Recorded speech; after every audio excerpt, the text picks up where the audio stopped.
अब ये ठंडा करने का तो वही संस्कार पाया। हमारे पति को भी ठंडा किया ये लोग मिलकर। ये बेशरम आदमी है, केवल परिवारवाद, धनवाद। आज भी वही गुंडा राज लाने के लिए, जंगल राज लाने के लिए बैठा हुआ है और नीतीश जी उसका सहयोगी बने गए हैं।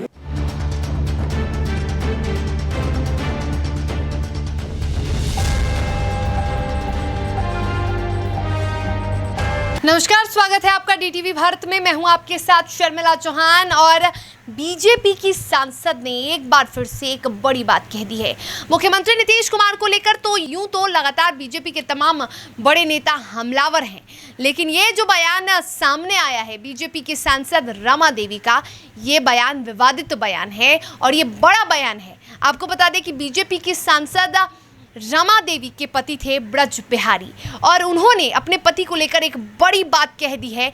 बीजेपी के सांसद रमा देवी ने कहा है शिवहर में एक प्रेस वार्ता के दौरान कि उनके पति की हत्या इन लोगों ने ही करवाई है, क्योंकि वो मुख्यमंत्री बनना चाहते थे और ऐसे में उन्हें ठंडा कर दिया गया। साथ ही मुख्यमंत्री नीतीश कुमार पर कई गंभीर आरोप उन्होंने लगाए हैं। उन्होंने कहा है कि वो कोई विकास का काम बिहार में तो नहीं करना चाहते। हम अपने क्षेत्र में जब जनता की परेशानियों को लेकर उनसे बातचीत करना चाहते थे तो उन्हें वक्त नहीं दिया जाता था और उस कार्य को नहीं होने दिया जाता था। साथ ही उन्होंने कहा है कि देश के प्रधानमंत्री नीतीश कुमार जीवन में कभी नहीं बन सकते हैं। क्या कुछ कहा है, वो कड़वी बातें, तीखी बातें सुनिए जरा। कोई छुपा नहीं है और कोई भूला भी नहीं है, इसलिए आपके गृह राज्य मंत्री को कहा जा रहा है ठंडा कर देंगे। अब ये ठंडा करने का तो वही संस्कार पाया। उस तरह का ठंडा कितना को किया है। हमारे पति को भी ठंडा किया ये लोग मिलकर कि कहीं मुख्यमंत्री की कुर्सी पर बैठ जाएंगे ब्रज बिहारी बाबू, तो वो ठंडा किया है। तो मैं खड़ी हूँ ना उसका जवाब देने के लिए। तो ये बेशरम आदमी है, केवल परिवारवाद, धनवाद ये करते रहा है, खानदानवाद। तो उससे आगे जनता सब समझ गई है कि पूरे खानदान है, बेटा बेटी। अब कम से कम राबड़ी देवी, जो राबड़ी लिखने में कुछ टाइम लगता, वैसे लोग से बिहार में बैठा कर किसके बदौलत किया है। बहुत बड़ा आरोप आप मैडम लगा रही है कि ब्रज बिहारी जी का हत्या इन्हीं लोगों ने करवाया। एकदम चेक करवाया, इसमें कोई दो मत नहीं है। ये है कि करवाया जिससे आज भी वही गुंडा राज लाने के लिए, जंगल राज लाने के लिए बैठा हुआ है और नीतीश जी उसका सहयोगी बने गए हैं। इनको जेल में जाने का डर नहीं था, लेकिन जिसको जेल में जाने का डर था वो आदमी इस तरह का तालमेल करके कहा कि ले आओ, प्रधानमंत्री का लालच दो, बयान हमको तेजस्वी मुख्यमंत्री बन जाएगा, इसको हम प्रधानमंत्री बना देंगे नीतीश कुमार को। तो आप लोग पत्रकार हैं, आप लोग जानते हैं कि कैसा आदमी को प्रधानमंत्री बनना चाहिए, क्या क्या कर्तव्य करना पड़ता है। तो ये जो कुछ किए हैं, क्या क्या किए हैं वो सब नोन है।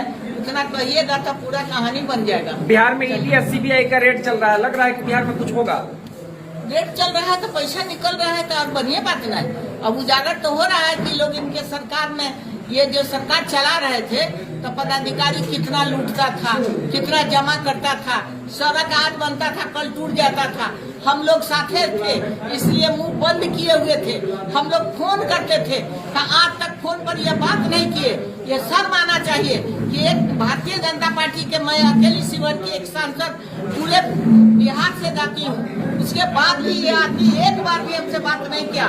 ये चैलेंज करते हैं कि इनके खाता में हम बार बार लिखवाते थे बात करने के लिए, लेकिन कोई सुनवाई नहीं करते थे। ये चीज है, ये जानिए कि रमा देवी बोल रही हूँ, जितना बार मैं लिखाई बात करने के लिए कहा कि जनता का काम करना है और जनता के लिए ही मुख्यमंत्री बैठे हुए थे, तो वो मुख्यमंत्री से बात करना जरूरी हो जाता है। हम किस तरह विकास की हूँ, कैसे कैसे सचिव के यहाँ दौड़ के जाती हूँ, कैसे मंत्री के पास दौड़ के जाती थी, और ये सब जगह मना कर देता था कि काम नहीं होना चाहिए। फिर भी मैं विकास करने के लिए ठानी हुई थी, विकास की हूँ। तो सुना आपने वो तीखे वार जो बीजेपी के सांसद ने किया है, लेकिन सबसे बड़ी बात उन्होंने यही की है कि इन लोगों ने ही मेरे पति की हत्या करवाई थी।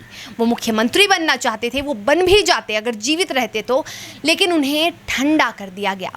तो फिलहाल अब क्या होने वाला है इस बयान के बाद बिहार की राजनीतिक गलियारे में, वो वक्त बताएगा। फिलहाल आप भी इंतजार करें और जैसे ही कोई बड़ी खबर आती है और उसके अपडेट्स तो डीटीवी भारत सबसे पहले आपको देगा। फिलहाल देखते रहे डीटीवी भारत। नमस्कार।